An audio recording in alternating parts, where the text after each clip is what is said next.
All right, guys, welcome back to another video. It's your man Jay. This video is sponsored by the Pixel 6a, which is recording this. Let me know how you think of the quality. So today's video is about the iPhone, basically iOS, I should say. Picture-in-picture is now available. So I actually got this about a week ago for some reason, and I didn't, with the Pixel season going on, we focus on that. But the iPhone now has picture-in-picture, and as a creator, I used to say, man, it's a shame that iOS can't even. I mean, we're talking about years of something that should have just been there.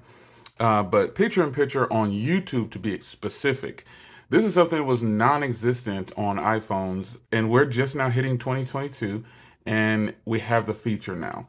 So the sad part is I was eager to get it. I wanted it. Oh, I can't wait to get this. And folks, if I'm being honest, I don't even really use it. I I can't even think of the last time that I used picture-in-picture. But you simply just swipe up and there you go. This is something that was available on the iPad for us for a long time. On the iPad, you can make it bigger like this too. But with the iPhone, I like that you can pinch and squeeze and then pretty much have, a full area of a video. Now, I gotta admit, on the iPhone 13 Pro Max, this actually looks really sweet, man. This is this is a good looking. This is a good look for them. Unfortunately, though, there's no split screen. And so when you're doing something in another application, you're going to have to deal with whatever's under it, so to speak. So this is what it's going to look like. So if you're going to read something, you're just going to have to face palm. That's pretty face palm. That kind of shows about how I feel about this look here. And I know that it's new. I'm not going to complain too much about it, but at least it is there now. And I genuinely like that you can pinch to zoom and make it feel all the way to the borders. I love that. Having it small, I don't know, because this is the iPhone 13 Pro Max is a pretty large phone, so you get to take advantage of a feature that has been available on Android for quite some time.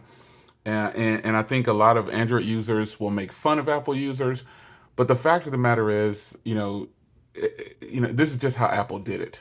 Period. There's no excuse I'm going to make. They should have done this a long time ago. And I know there's a reason behind it, but hey, the fact is we are here now. We have picture-in-picture. But again, when you're doing something, else, next step in 2028, we'll see split screen. I think it's going to be hot. So it's your man Jay. Hope you guys enjoyed a real quick video. It is August 1st. And so we're going to see a lot of content in the month of August. And I'm going to try to put all these phones to the test by using them. So how did the Pixel 6a do? And how do you like having picture-in-picture on your iPhone now? And your iPad's already did it. Yeah, like my iPad's been doing this for a long time. I signed up for like some beta or something like that, I think it was. And so my iPad has done it for a long time. And you also can do picture. You've always been able to do picture-in-picture, I think, on the iPad with things that in your photos, videos that you shot with native with the device. But when it comes to iOS and YouTube, it's just it's not happening. So finally, it's here. What do you guys think about it? Are you going to use this feature? I actually I haven't used this feature in so long on my Android that now that it's on iOS, I don't even think about it, I guess. It's just the thing. But it's nice, I gotta admit. So if you have an iPhone 13 Pro Max, you really get to stretch it out. Even if you have one of the smaller iPhones, just stretch it out as far as it can go. I think you'll probably enjoy the content a lot better. It's your man Jay. Hope you guys enjoyed, and I'll see you in the next one. Take care.